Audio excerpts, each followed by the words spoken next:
welcome to this week's show. This week all about the first modern genocide. Yep, you heard it correctly. I know it sounds disturbing, and it is.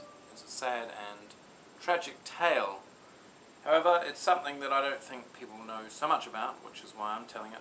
And also that it's something that needs to be told, because it certainly never prevented further genocide in the world, as it preceded the Holocaust and other such incidents of genocide.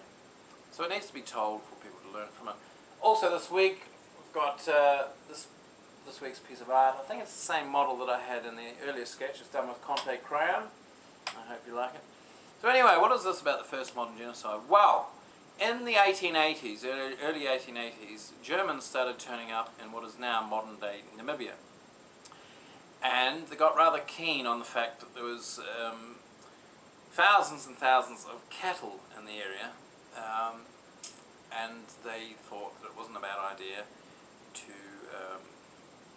get in with it all, you know. And the locals, who were mainly Hottentots and Herero, were basically in trouble. What started as a small war between 1904 and 1907 ended up in genocide, nothing short of genocide, under General Lothar von Trotter, who herded the Herero into the Omaheke Desert and butchered them. So, what were the Germans doing there? They wanted grazing land, and they saw a great opportunity to do that. They also didn't have any respect at all for the indigenous Namibians.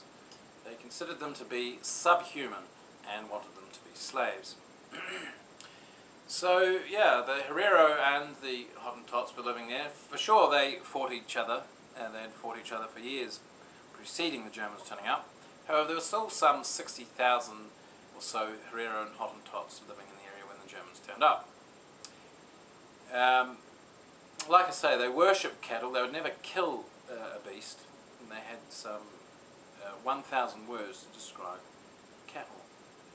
They would, however, bleed the cattle for its blood and to mix it with berries and its milk to make their local food. Now, one chap in particular turned up who had a bit of an eye for the grazing land, a German by the name of Adolf Luteritz. And he also had political connections back in Germany. So he persuaded the Chancellor Otto von Bismarck, right, that's the chap who united all the German states into one country. He persuaded him into giving them imperial protection, making it into a colony.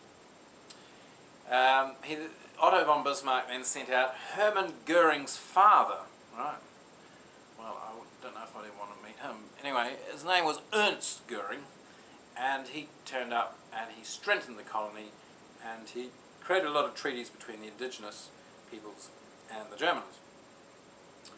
One chief, however, did not sign, one Hendrik Witbooi. The wars between the Hottentots and the Herero then ended because they decided that it was better to club together to fight the invading Germans. Goering lost his post through an attitude, right? He was sent back home, and he was replaced by this chap called von Francois. Under von Francois, Witbooi's camp was attacked. Some 50 women and children were massacred. Right? Witbooi took off with his men, and they circled around again and stole the horses off the Germans. And because of this incident, this chap von Francois was sent home, and another chap was sent out, Major Theodore Luen, to be the new governor of the colony. He was a soldier, but he was a bit more of a humanist. His strategy was to buy land and construct a railroad inland. It's a difference to a strategy. There was, however, a revolt, because this chap Luen decreed that all debts that the local Herero tribe owed to the German occupiers were to be paid, or they would lose their cattle and or land, right? And of course these debts were due to exceedingly high interest rates, so they didn't have a chance in being able to pay them.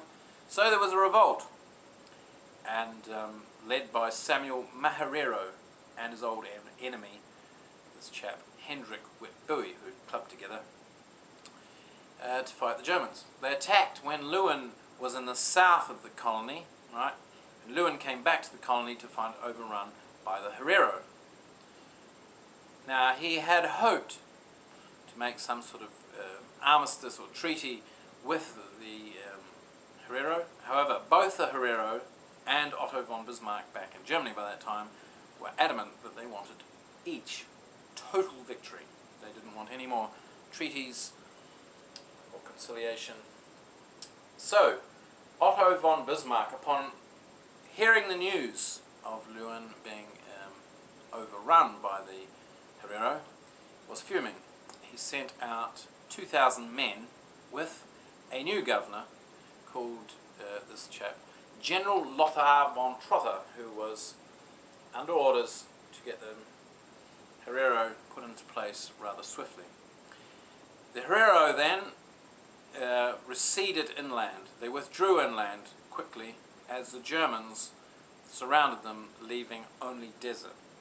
Right? The Herero ran, leaving the sick, the elderly and the children, right, who were all summarily butchered by the Germans. On October the 2nd, Otto von Bismarck gave the order called the Extermination Order. That's exactly what it was called. Extermination. And the war ended at the end of 1905. By that time, 80% of the population of Herero had been slaughtered, and the survivors were sent to Shark Island. Well, it's a terrible, disturbing tale, and like I say, it needs to be told. People need to know about it, because nothing obviously was learnt by it at the time. There you go. That's this week's piece of art. That's this week's story.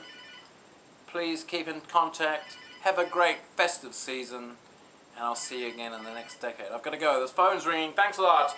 Cheers. Bye.